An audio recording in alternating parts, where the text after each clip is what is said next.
It's hard to tell what progress even looks like anymore. The world feels the same every day. Loud, tired, and just self-aware enough to know it's not really getting better. But then something small shows up at the door. A new gadget, a box that promises a clean shot of dopamine. You know that it won't really fix anything, but your brain perks up anyway. And today's hit, the Thie Audio Hype 4 Mark II. A name that sounds confident enough to make you feel a bit suspicious. Have you ever watched Frieren Beyond Journey's End? There is this moment where Frieren, who is an elf who is almost immortal, finally feels the emotions of all the humans long gone, the people that she cared for and then died, while she just kept walking, moving forward in life. That weird delayed sadness. That's basically unboxing anything new in 2026. It's beautiful, it's hollow, it's the only kind of feeling that we still trust, because it doesn't really ask for much. Unboxing. It's been a while since opening a box felt like anything at all, but the Hype 4 Mark II gives it a shot. The sleeve is a sleeve, now with dreams of being a hat. A little more personality than it needs, but hey, points for actually trying. The front brags with glossy renders because even cardboard needs to catfish you now these days. Peel it away and the box splits like a well-planned breakup. Two halves, almost equally. Quite clean and tidy.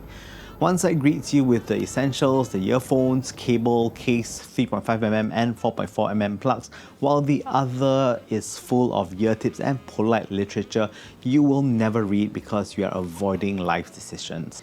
It is organized in quite an earnest way that really says someone still cares, sort of, which is kinda nice. Build. The original Hype 4 felt like a toy. This one feels like somebody got serious. Made of anodized aluminum, cold to the touch, heavier than expected. The good kind of heavy.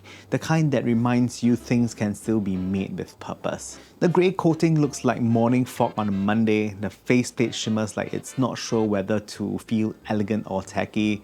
You might love it, you might hate it, but at least it feels like something. I'm weirdly confident that these could survive a drop, maybe even a stomp.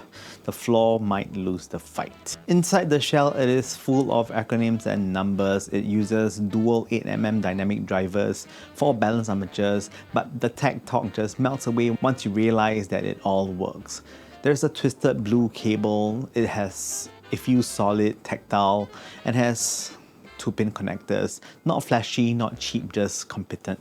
The Mark II doesn't sound like its predecessor. The original was a mid-bass monster. Big, mushy, all that enthusiasm and really no boundaries. This one has been to therapy and knows moderation.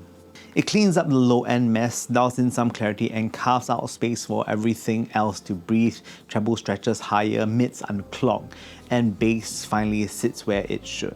It's a more modern rendition of a classic V shape, still fun, but not as juvenile. Exciting without sounding like it's yelling across a room for attention. This isn't the kind of tuning that demands love, it earns it. Now the bass. This is where the real shift is at. The Mark II plants its root deep into the sub-bass, the kind you feel in your chest, not your ears. It's dense, clean and controlled, almost polite. The mid-bass this time round steps back, leaving you room for actual clarity. You still get that physical impact, that satisfying thump, but now it's separated from the rest. It is distinct, refined, and clearly a lot more adult. It is plentiful, almost bass head level, but thankfully stops short. There is restraint here, not a lack of power, but an understanding of where to stop.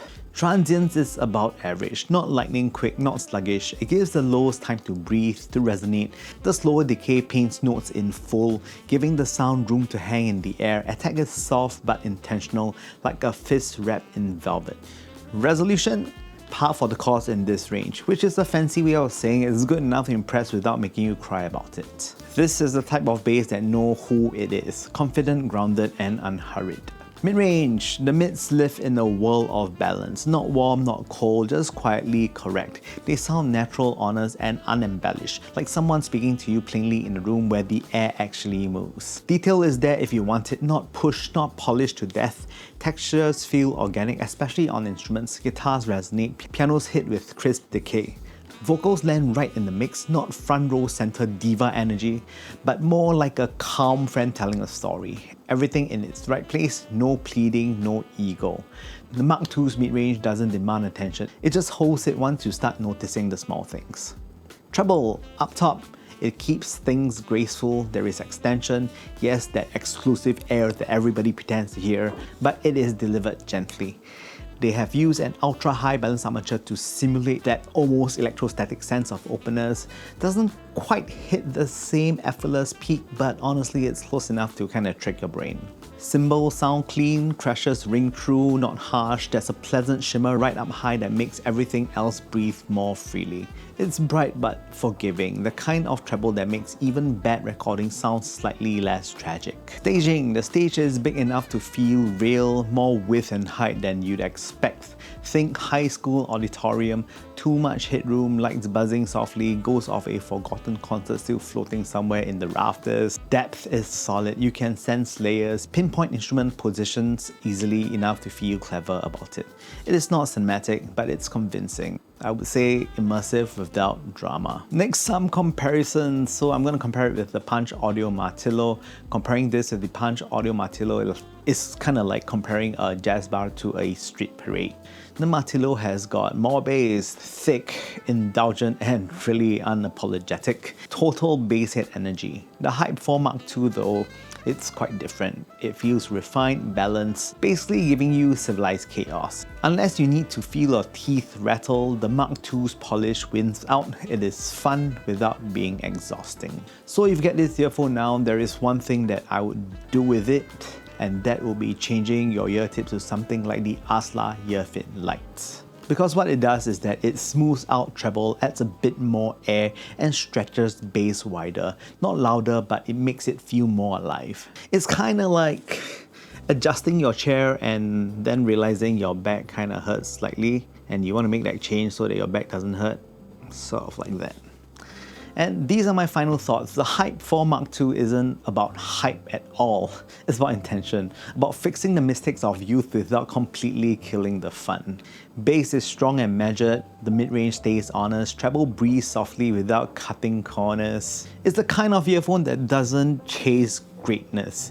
It just quietly achieves competence, which in 2026 feels outright heroic. So yeah, I call it a B+, a solid, thoughtful listen. Nothing over-promised, nothing oversold. It is just quietly excellent. The build quality is really nice, even compared to the first one, which is plastic. This is nicely metal. Anyways, that's it. Thanks for watching a Super Chunk Super Audio show, and I hope to see you guys soon.